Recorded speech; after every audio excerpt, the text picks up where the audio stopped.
guys! Happy Thursday! With Minig Factor. Time check, it is 6:10. Nag-shower tayo today guys. Kahit na nag-shower na ako kahapon. Dahil talagang yung buhok natin ay talagang merong papugad effect. So ang hirap-hirap na niyang ayusin. Pero mabuti na lang din yun guys, nakapag-shower tayo. Dahil napakahirap bumangon kapag malamig. Kaway-kaway dyan sa mga katulad ko na tinatamad pa rin bumangon sa umaga dahil malamig na ang panahon. Hey! Ang lamig guys. Talaga naman. Magsuot na tayo ng ating coat. Ang ating suotan ngayon ay ang ating pa-Barney effect na kulay purple. Meron nakalagay ng physical therapist. Ito ay ginawa ko lang. Huy, ang lamig talaga. Magsuot tayo ng ating coat. Ayan. And then, mag-skincare routine na tayo. So, nalagay na tayo ng collagen.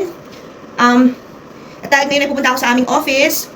Munti ko na makalimutan guys, meron pala kaming education ngayon. Kasama ang aming vice president of the company. So, yan ay sa aming Harrisburg location.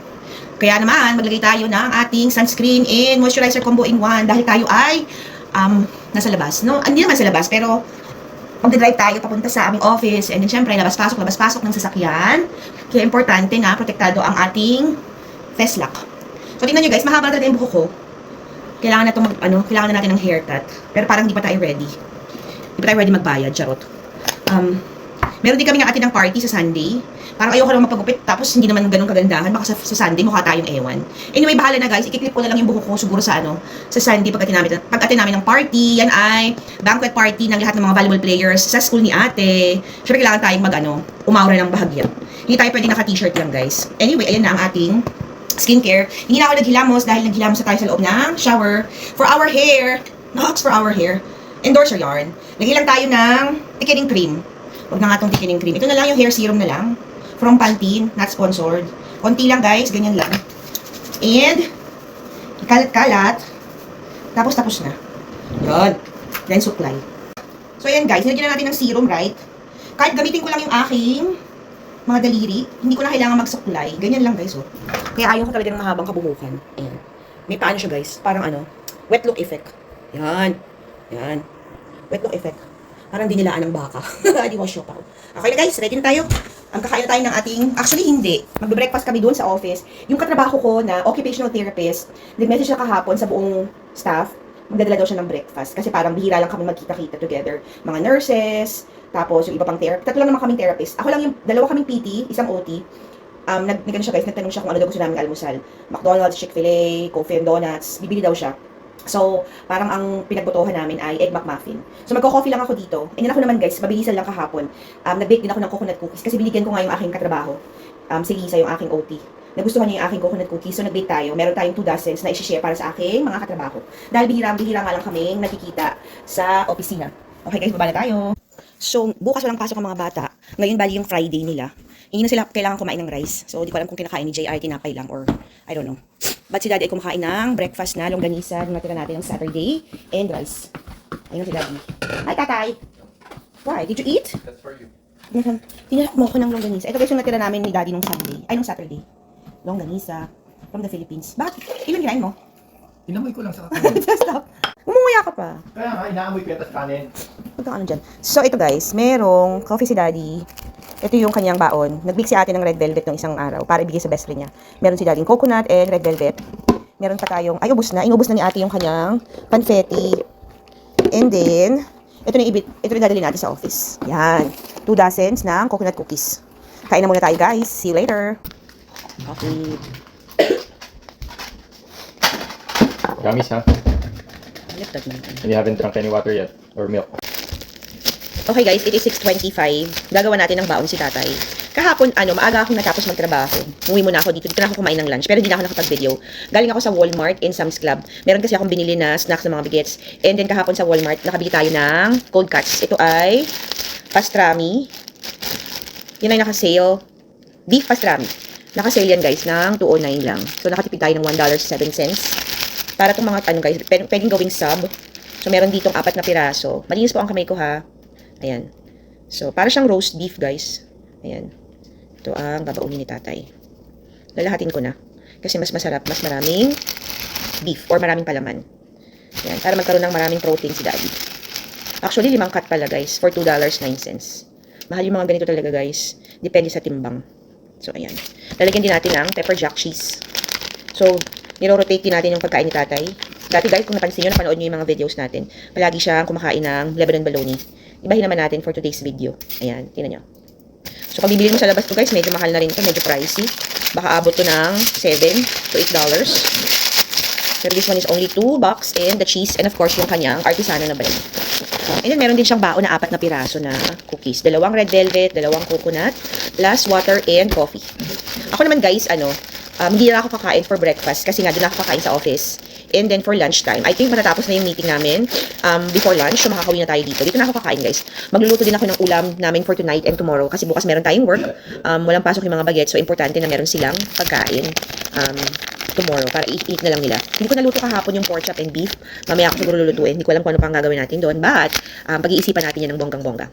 For now, uminom muna tayo ng coffee. Pero magugas muna ako ng kamay.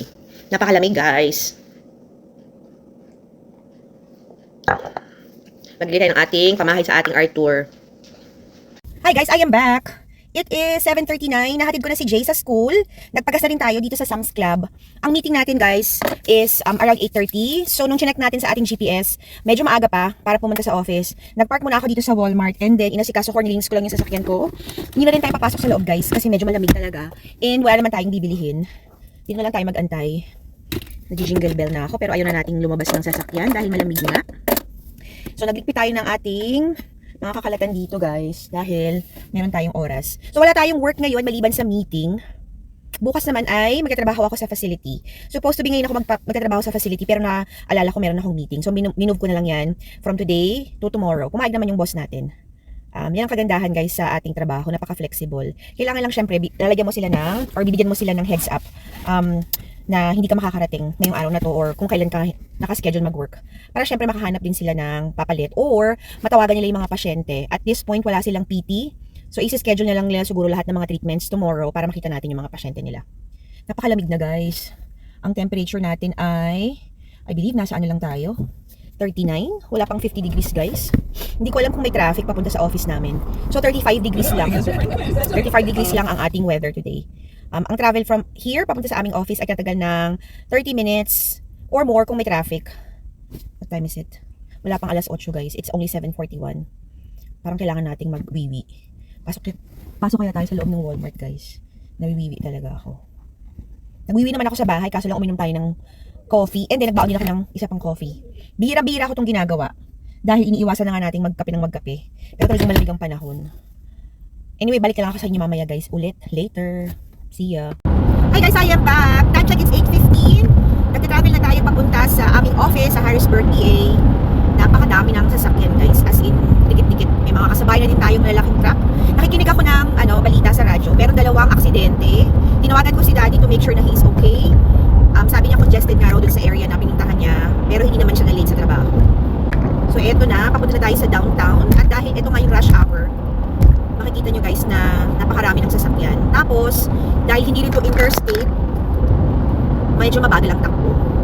Pero according to my GPS guys, makakarating tayo sa office around 8:23. So, tamang-tama yan dahil ang start ng aming take exit 44B for 19th Street. Ang aming meeting ay magsa-start ng 8:30 AM. So, mag-focus lang muna tayo sa drive. Balikan ko kayo guys later. Traffic na naman.